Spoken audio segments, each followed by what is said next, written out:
किसी इलाके में कहत साली थी और जानवर सब कुछ खाकर फारिग हो गए थे। मजीद कुछ खाने को रहा ही न था। मवेशी मालकान बेहद परेशान थे।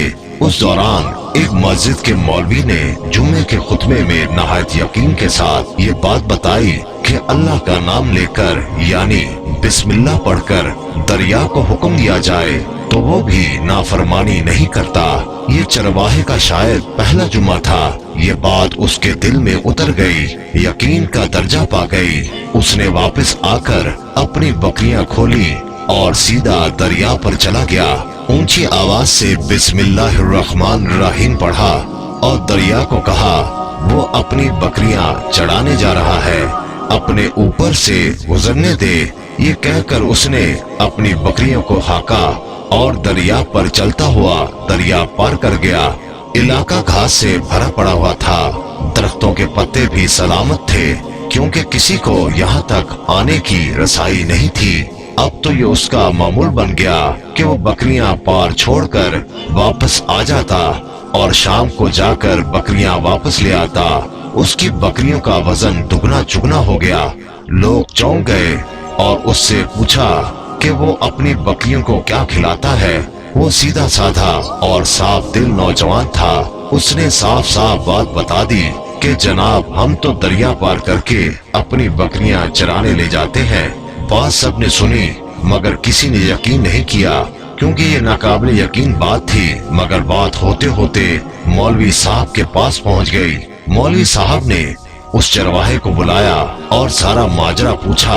उस चरवाहे ने मौलवी साहब को ही हवाला बना लिया कि मौलवी साहब मैं तो आपका शुक्रिया अदा करने वाला था कि आपने जुमे के खुतबे में जो नुस्खा बताया था कि बिस्मिल्लाह कहकर दरिया को भी हुक्म दो तो वो भी इनकार नहीं करता। मौलवी साहब हैरत से उसके चेहरे को देखते रहे। मौलवी साहब ने कहा भाई साहब ऐसी बातें तो हम हर जुम्मे में करते हैं, फकत इनका मकसद लोगों का ईमान बनाना होता है। मगर बकरियों वाला डटा रहा कि मैं तो बस बिस्मिल्लाह कहकर पानी पर चलता हूँ और बकरियों समेत पानी पार चला जाता हूँ। आखिरकार मौलवी साहब ने सुबह खुद ये तजर्बा करने की ठानी और चरवाहा भी आ गया। मजमा ज्यादा था। मौलवी साहब ने एक दो बार सोचा कि इनकार कर दूं, मगर वो जो मौलवी साहब को कंधे पर उठा कर लाए थे अब भी जोश खरोश से अल्लाह अकबर के नारे लगा रहे थे और मौलवी साहब के हक में तारीफें कर रहे थे। आखिरकार मौलवी साहब ने एक रस्सा मंगवाया। पहले उसे एक दरख्त के साथ बांधा, फिर अपनी कमर के साथ बांधा, फिर डरते डरते ढीला ढाला बिस्मिल्लाह पढ़ा और दरिया पर चलना शुरू हो गए। मगर पहला पाँव ही रखा था कि धड़ाम से पानी में गिर गए। मौलवी साहब डुबकियां खाने लगे और पानी के बहाव में बहना शुरू हो गए। लोगों ने खींच खींच कर बाहर निकाला। मौलवी साहब की इस हरकत ने चरवाहे को परेशान कर दिया कि मौलवी साहब की बिस्मिल्लाह को ये क्या हो गया है, क्योंकि उसका ये रोज का मामूल था। उसके अपने यकीन में कोई फर्क ना आया। उसने बिस्मिल्लाह कहकर बकरियों को पानी की तरफ इशारा किया और खुद उनके पीछे चलता हुआ पार छोड़कर वापस भी आ गया।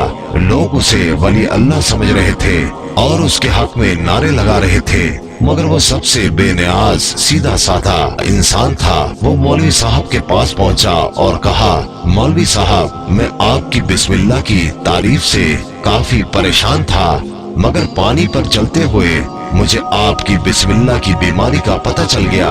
उस चरवाहे ने दरख्त से बंधी रस्सी की तरफ इशारा किया और कहा मौलवी साहब ये है आपकी बिस्मिल्लाह की बीमारी। आपकी बिस्मिल्लाह की बरकत को ये रस्सा खा गया। आपको अल्लाह और बिस्मिल्लाह से ज्यादा उस रस्से पर भरोसा था, लिहाजा अल्लाह ने भी आपको रस्सी के हवाले कर दिया।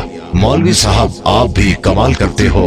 मैंने आपके मुंह से सुना और यकीन कर लिया और मेरे अल्लाह ने मेरे यकीन की लाज रख ली, मगर आपने अल्लाह का कलाम सुना मगर यकीन नहीं किया, लिहाजा आपको अल्लाह ने रुसवा कर दिया।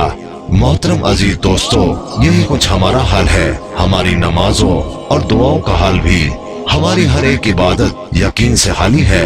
मेरे मोहतरम अजीज दोस्तों, ذرا سوچیے گا ضرور